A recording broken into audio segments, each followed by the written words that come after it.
उत्तर प्रदेश की योगी सरकार यूपी को $1 ट्रिलियन की इकॉनमी बनाने में जुटी हुई है। एजेंसी ने अपनी रिपोर्ट भी दे दी है और अब सहकारिता विभाग भी इसी कोशिश में है कि कैसे इकॉनमी को बढ़ाया जाए। यूपी में एक हफ्ते का सहकारिता सप्ताह का आयोजन किया जा रहा है और कैसे किसानों को मदद की जाए, इसके पीछे ये उद्देश्य। हमारे साथ बात करने के लिए सहकारिता मंत्री जेपी राठौर जी। सर, ये सहकारिता सप्ताह एक हफ्ते का, इकॉनमी बढ़ाने पर सरकार का फोकस है, $1 ट्रिलियन इकॉनमी बनाना है। ऐसे में सहकारिता विभाग कैसे मदद करेगा? ऐसा है कि माननीय अमित शाह जी जब से सहकारिता मंत्री बने हैं, नए नए प्रयोग वो करना चाहते हैं। तो उसमें एक सहकारिता सप्ताह 14 नवंबर से 20 नवंबर तक मनाया जा रहा है उत्तर प्रदेश में। यहाँ पर पहले दिन उद्घाटन सत्र में माननीय ब्रजेश पाठक जी प्रदेश के उप मुख्यमंत्री जी रहने वाले हैं। उसके बाद गन्ना मंत्री चौधरी लक्ष्मी नारायण जी एक दिन हैं, असीम अरुण जी एक दिन हैं, माननीय सूर्य प्रताप शाही जी एक दिन हैं। इस प्रकार से कई मंत्री भी उसमें सहभागिता अपनी करेंगे और उसमें जो चर्चा करनी है, क्योंकि ये सहकारिता है, ग्रामीण अर्थव्यवस्था को एक मजबूत करने का साधन है। छोटी छोटी अर्थव्यवस्था की साइकिल चलाने का काम सहकारिता करती है।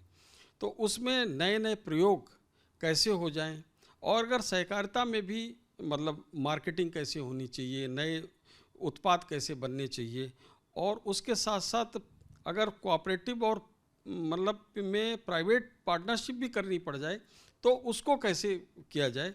तो इन सब पर विचार के लिए कई दिन तक हमारे विचार मंथन होगा, संगोष्ठियाँ होंगी और साथ साथ अंतिम दिन वित्तीय समावेशन का भी सत्र रखा गया है, जिसमें वित्तीय अगर आवश्यकता है तो अगर किसी काम को करने के लिए, अगर किसी इंडस्ट्री को बढ़ावा, फूड प्रोसेसिंग यूनिट है उसको लगाना है, गोडाउन बनवाने हैं, तो इस तरीके से या ग्रामीणों को अपने काम के लिए, खेती के लिए ज़रूरत है, तो उसको किस तरीके से वित्तीय सुविधाएं दी जाएं।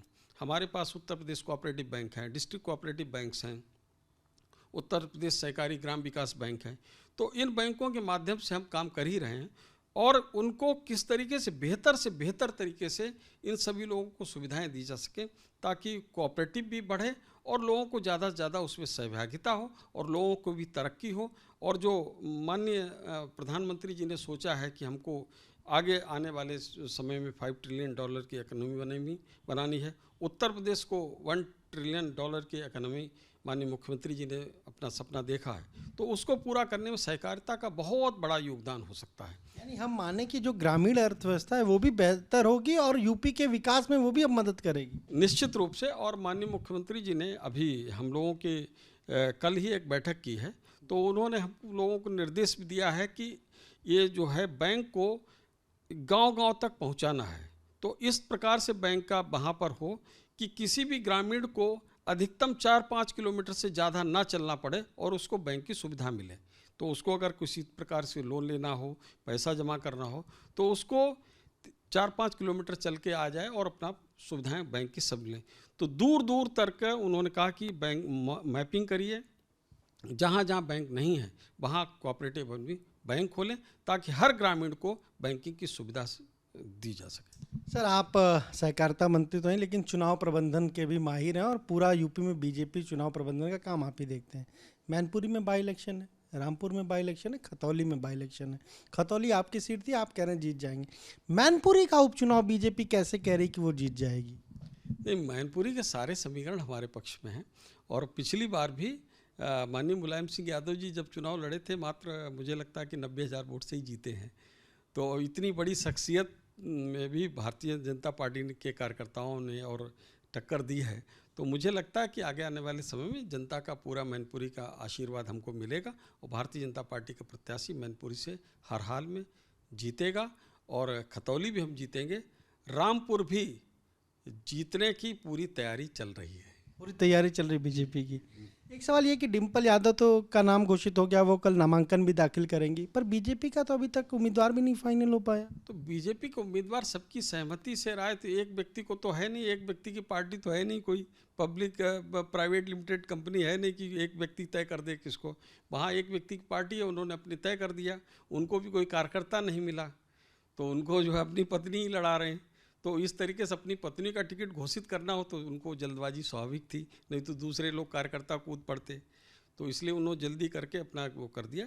लेकिन पूरी तरीके से समाजवादी पार्टी उलझी हुई है, फंसी हुई है, और अखिलेश भी उलझे हुए हैं, और अखिलेश मैनपुरी से निकल नहीं पाएंगे। भारतीय जनता पार्टी ने पूरी रचना कर ली है। शिवपाल जी की चुप्पी का भी फायदा मिलेगा क्या बीजेपी को? अब देखिए, वो अपने चाचा को नहीं संभाल पा रहे हैं, तो इसमें भारतीय जनता पार्टी का क्या हो सकता है। और मुझे लगता है कि वो किसी भी तरीके से अभी पब्लिक से दूर हो जाए हैं, और जब तक जनता से दूरी उनकी बनी रहेगी, भारतीय जनता पार्टी को किसी प्रकार का माइलेज मिलता रहेगा, और भारतीय जनता पार्टी चुनाव दर चुनाव जीतती जा रही है। अभी रामपुर हम लोग लोकसभा जीते हैं, आजमगढ़ की लोकसभा जीते, तो मैनपुरी की लोकसभा तो हमारे लिए बहुत आसान चीज़ है। तो ये आपने सुना, क्या कहना है सहकारिता मंत्री JPS राठौर का? साफ तौर पर कह रहे हैं कि बीजेपी ने ऐसी व्यू रचना की है कि अखिलेश यादव मैनपुरी में ही उलझे रहेंगे, और बीजेपी न केवल मैनपुरी जीतेगी बल्कि वो खतौली के साथ साथ इस बार रामपुर जीतने की भी पूरी रणनीति उसने तैयार कर ली है। कैमरा से हरिओम के साथ अनुभव शुक्ला, AP गंगा, लखनऊ।